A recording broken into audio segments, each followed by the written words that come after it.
Olá pessoas, eu sou Natasha Henneman, este é o Redemunhando e hoje vamos conversar a respeito do livro Um Defeito de Cor, da Ana Maria Gonçalves, publicado pela editora Record.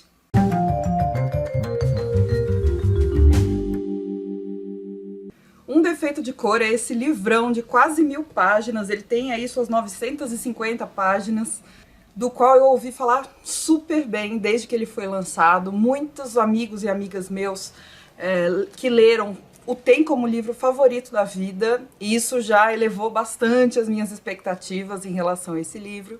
Ele ficou alguns anos esquecido aqui na minha estante, confesso que o tamanhão dele foi um fator para eu não pegá-lo logo para ler, mas aí eu aproveitei que o Humberto do canal Primeira Prateleira resolveu fazer uma leitura conjunta deste calhamaço, e como a gente estava num período de pandemia, de isolamento social, não sei se no momento que você está assistindo nós ainda estamos passando por isso, mas eu resolvi que era hora de pegar esse livro porque eu tenho muita dificuldade em ler calhamaços e como eu estaria muito mais tempo em casa, ficaria mais fácil, eu não precisaria carregá-lo de um lado para o outro. Eu vou deixar o livro ali atrás porque ele é bem pesadinho. Então eu fiz essa leitura conjunta com o Humberto, do canal Primeira Prateleira, e outras pessoas. E eu, o Humberto, a Jéssica, do canal Jéssica Matos, a Trisha, do canal Reticências Blog, e a Rê, do Instagram Literário Releituras, fizemos juntos uma live conversando sobre esse livro. A live tem praticamente 2 horas de duração.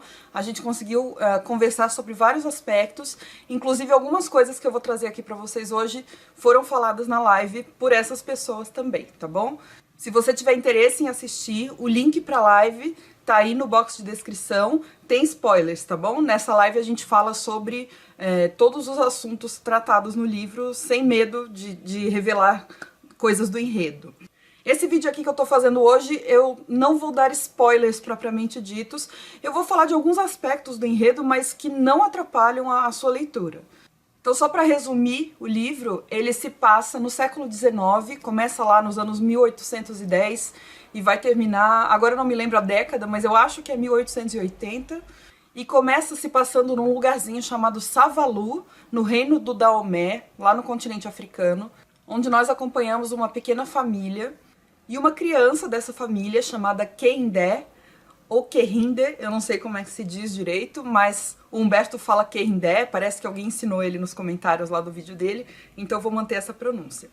E ela é a nossa protagonista. Esse livro inteiro conta a saga que foi a vida dela, desde o momento em que ela está lá no reino do Daomé, até quando ela é sequestrada e trazida para o Brasil, no caso. Ela é levada para a cidade de Salvador, na Bahia, e passa por um monte de coisas. E aqui sequestrada, eu tô querendo dizer que ela foi traficada, tá bom?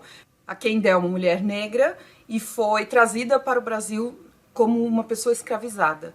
Aliás, o capítulo do tumbeiro atravessando o Atlântico é assim, de sufocar a gente. É muito vívido, é muito impressionante. E fico alerta para quem é muito sensível que esse livro tem cenas de violência bastante fortes, tá? Porque a gente vai acompanhar essa vida da Keindé e, como pessoa escravizada, ela vai acabar passando por várias violências de vários tipos. Violências simbólicas, violências mais domésticas, violências laborais, enfim. Tudo que a gente sabe que aconteceu durante o período escravista no Brasil. E essa personagem Keindé ganha o nome de Luísa aqui no Brasil, e ela foi inspirada numa personagem que ninguém sabe se é verdadeira ou não, se é uma mulher lendária, uma heroína, ou se foi realmente uma pessoa que existiu, chamada Luísa Marim.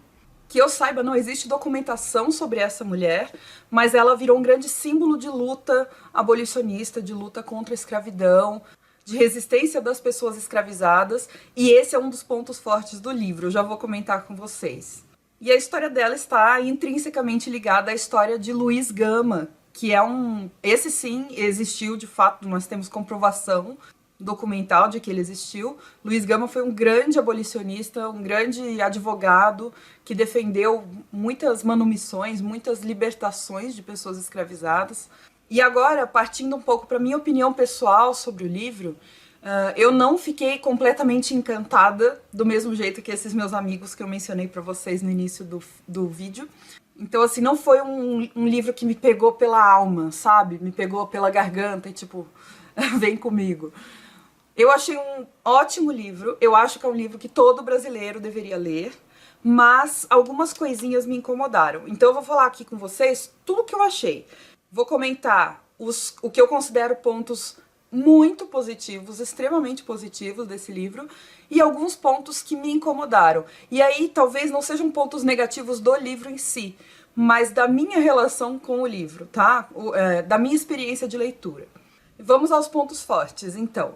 Primeiro, eu acho que ele conseguiu passar a grande diversidade de experiências que acontecia aqui no Brasil em relação à escravidão, em relação à liberdade. Porque é muito comum, quando a gente estuda o tema da escravidão, ser uma espécie de bloco, né? A gente analisa a escravidão de um jeito único. E, na verdade, existiram muitas experiências aqui no Brasil, cada pessoa com uma experiência diferente. Tanto em relação à escravização, ao tipo de trabalho que fazia, as violências que sofria, quanto em relação à liberdade. Quais resistências essas pessoas praticavam, que tipo de trabalho elas conseguiram fazer depois que se libertaram, enfim. E nesse sentido, eu acho que a pesquisa histórica que a autora fez é magnífica. Dá pra ver que tem muita pesquisa nesse livro. E aí eu puxo um pontinho que eu considerei negativo. Eu acho que pro final do livro, talvez nas últimas, sei lá, 300 páginas, que é bastante coisa, eu fiquei com a impressão que o Humberto também ficou, ele falou isso na live, eu concordo, de que a autora talvez tenha priorizado um pouco mais a pesquisa do que a narrativa, a história em si. Ela desviava muito da narrativa, dos personagens, porque a gente queria saber o que ia acontecer no livro, né? E em vários momentos ela mergulhava numa descrição a respeito de como funcionava a política naquela região, ou de como era uma determinada festa, de como era um determinado costume, e ficava falando muito sobre isso, dando detalhes. E eu super entendo a vontade da autora de colocar toda essa pesquisa, que foi certamente muito bem feita, no livro. Mas eu acho que em termos de romance, pensando na parte literária do negócio, senti que foi uma espécie de desvio. Outra coisa, essa diversidade toda que eu tô falando, né? O que me chamou muito a atenção foi o entrelaçamento de culturas, de religiões, de línguas, de etnias. Você consegue ver pessoas que vieram de vários lugares do continente africano, pessoas que vão para vários lugares do Brasil. Não é da África para o Brasil, entende? Ela descreve diferenças entre povos diversos que vêm do continente africano. Então, por exemplo, a riqueza religiosa eu acho que é talvez o ponto mais forte desse livro, ao meu ver. Ela dá detalhes dos voduns, dos orixás, dos mussurumins. Os mussurumins são os escravos islamizados aqui do Brasil. Então, são os africanos que vieram obrigados para o Brasil, mas eles cultuavam a religião islâmica. Eles eram muçulmanos e, inclusive, foram responsáveis por vários levantes que aconteceram, principalmente na região da Bahia mesmo. Eles eram letrados, eles sabiam ler e escrever, então eles conseguiam planejar coisas com muito rigor, muita precisão. E foi o que aconteceu, né? Estourou em Salvador a revolta dos malês e o livro retrata isso. Aqui mais um ponto extremamente positivo para mim. Levar a revolta dos malês para ficção, eu nunca tinha visto isso acontecendo. Eu conhecia a revolta dos malês. Bom, eu sou professora de história, né? Então eu conhecia, não sei se é uma revolta conhecida do grande público, acredito que não tanto. Foi uma revolta planejada e executada por esses escravos islamizados em Salvador, mas eu nunca tinha visto esse levante na ficção. E eu acho que é uma maneira incrível de aproximar a história e das pessoas, né? Das pessoas que não têm o costume de ler textos acadêmicos de história, que são poucas pessoas que têm esse costume. Então, assim, acho incrível que a Ana Maria Gonçalves tenha trazido vários elementos do passado brasileiro para a literatura fictícia. Porque a gente vê muito isso nos livros europeus, né? Os autores europeus trazem, por exemplo, a Idade Média e discutem num livro de ficção, transformam num livro de fantasia. E a gente tem visto um movimento cada vez maior dos autores brasileiros fazendo isso. Eu fico muito emocionada, muito feliz de ver isso acontecendo, porque a nossa história é tão rica e tão impressionante, assim, no sentido de que às vezes a gente nem acredita no que aconteceu, de tão estranho que foi. Mas eu acho maravilhoso que ela tenha conseguido fazer isso. Aliás, eu podia fazer um vídeo, né? Vou pensar aqui numa lista de livros, que eu já li vários, mas numa lista de livros e autores que pegam o passado brasileiro, o passado colonial, o passado imperial e transformam em ficção. Me digam aí nos comentários se acham uma boa ideia, mas eu já achei. Então, só para fechar essa parte mais cultural e religiosa, realmente as descrições da Ana Maria, do texto dela, nessa parte de narrar como é que se davam as cerimônias religiosas, como é que se davam as festas na rua, na cidade de Salvador, são lindas, muito vívidas, você consegue se sentir ali no meio de todo colorido, você ouve os sons, bonita a escrita da Ana Maria aí, e a gente consegue perceber a presença constante dos mais diversos modos de resistência das pessoas escravizadas. Então, claro, elas foram obrigadas a serem escravizadas, e elas eram violentadas com muita frequência, mas isso não significa que elas aguentavam tudo isso em silêncio ou quietos, né? Então, a Ana Maria consegue inserir nesse livro vários tipos de resistências de escravizados, seja resistências mais pacíficas, como, por exemplo, negociações. Inclusive, a personagem principal é muito boa negociadora e consegue muitas coisas por causa dessa sua habilidade, dessa sua capacidade. As festas, a religião, os associativismos negros, eu falo muito sobre isso no meu vídeo, em vários vídeos que eu fiz sobre o Dicionário da Escravidão e Liberdade. O quanto essas pessoas escravizadas formavam redes de solidariedade entre si para se ajudar a comprar alforria, a financiar um funeral se fosse necessário, a pagar algum tipo de tratamento médico. Era muito comum isso acontecer. E no livro isso é trazido. Que mais? As maneiras de trabalho diferentes, como eu falei, aqui é retratado o trabalho na fazenda, o trabalho dentro de casa, doméstico, o trabalho nas ruas, que eram os escravos de ganho, alguns mais especializados, marceneiros, sapateiros, e também vemos as resistências mais violentas, como eu falei, as revoltas e toda a repressão que essa população sofria por conta dessas resistências todas.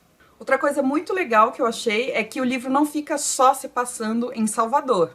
Como eu falei, ele se passa uma parte na África e uma parte no Brasil. E no Brasil ela também vai se mudando de um lugar para o outro, ela viaja bastante. Então a maioria do livro se passa na Bahia, não só em Salvador, mas ela vai acabar indo para outras cidades também. E ela vai chegar aí para o Maranhão, para o Rio de Janeiro, para São Paulo. E ao longo dessa peregrinação, ela nos mostra algumas diferenças regionais, que também é muito importante, e a gente pouco fala sobre isso na escola, nos livros didáticos. Um aspecto que a Rê, do Instagram Releituras, destacou na live, e eu não tinha atentado muito para isso, porque eu já estou muito acostumada com os conceitos que a Ana Maria traz aqui no livro, com vários deles, né? Alguns foram novidade, mas alguns deles eu já estou muito acostumada, muito dentro do assunto. Mas esse livro realmente torna muito acessíveis alguns termos e alguns conceitos da área de história, dos próprios movimentos negros, que o grande público não costuma conhecer. Então, por exemplo, a diáspora negra, esse termo sequestro, para se referir ao tráfico de pessoas escravizadas, a situação dos retornados, que eram pessoas que se libertaram aqui no Brasil e resolveram voltar para o continente africano. Isso também é super retratado no livro. E a complexidade das trocas que acontecia no Atlântico. Porque quando a gente fala de tráfico de pessoas escravizadas, a gente pensa na África e no Brasil, como eu falei, né? Esses dois blocos. E, na verdade, o Oceano Atlântico, ele era a grande conexão de tudo isso. E por meio do Atlântico acontecia comércio, aliás, acontecia circulação de muita coisa. Circulação de pessoas, circulação de mercadorias, e nesse livro a gente vê várias, e circulação de ideias. Além de circulação de várias culturas, línguas, religiosidades, que é isso que a gente está falando até agora. Então o livro, ele traz complexidade, e isso é muito raro num livro que não é de história, principalmente um livro de ficção. Ele não simplifica questões que são muito complexas. E agora falando um pouco dos meus incômodos, começando com o tamanho do livro. Eu, Natasha, tenho uma certa dificuldade com calhamaços. Quem acompanha aqui o Redemoinhando sabe que eu gosto de ler muitos livros de assuntos diferentes. Eu vario muito as leituras no mês, né? Então eu gosto de ler ficção científica junto com um livro de história. Daqui a pouco eu leio um livro de fantasia, um policial e um de filosofia. Então, assim, eu gosto muito dessa variação.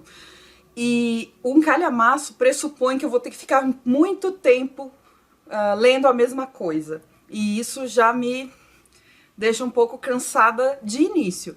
Como eu falei, nós ficamos 3 meses lendo esse livro, na companhia da Querindé.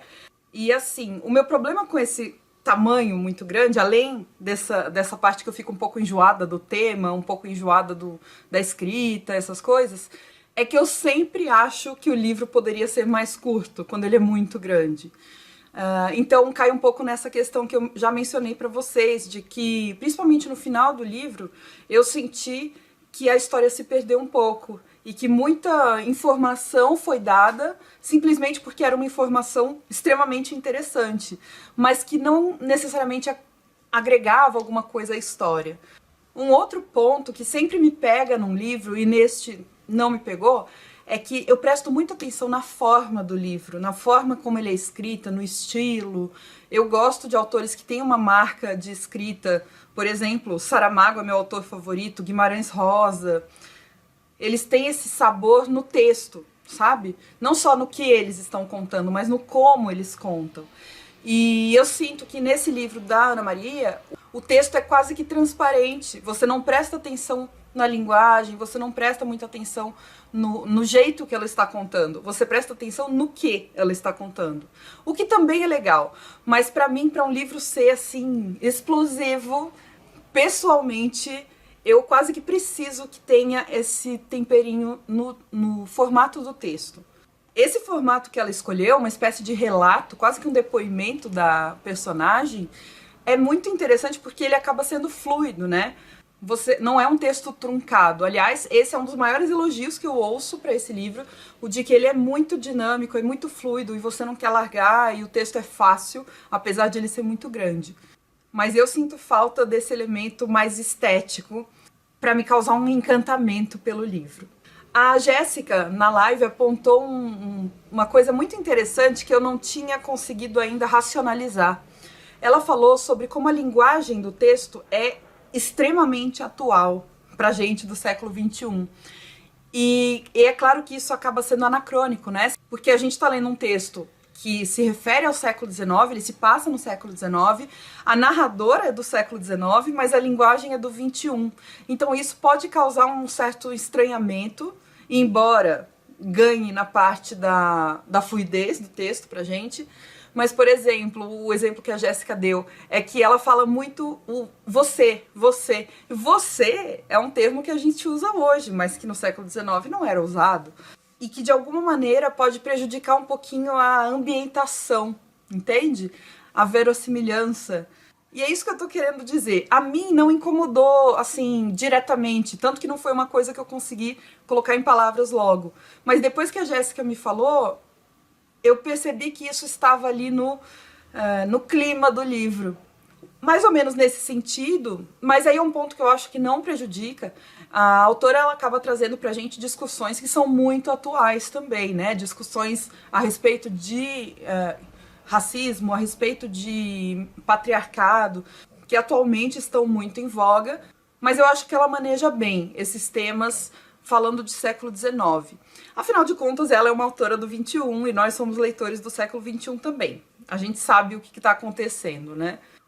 Esse diálogo entre presente e passado é bastante intrínseco no livro. E outra coisa, eu leio muito sobre escravidão, por ser professora de história.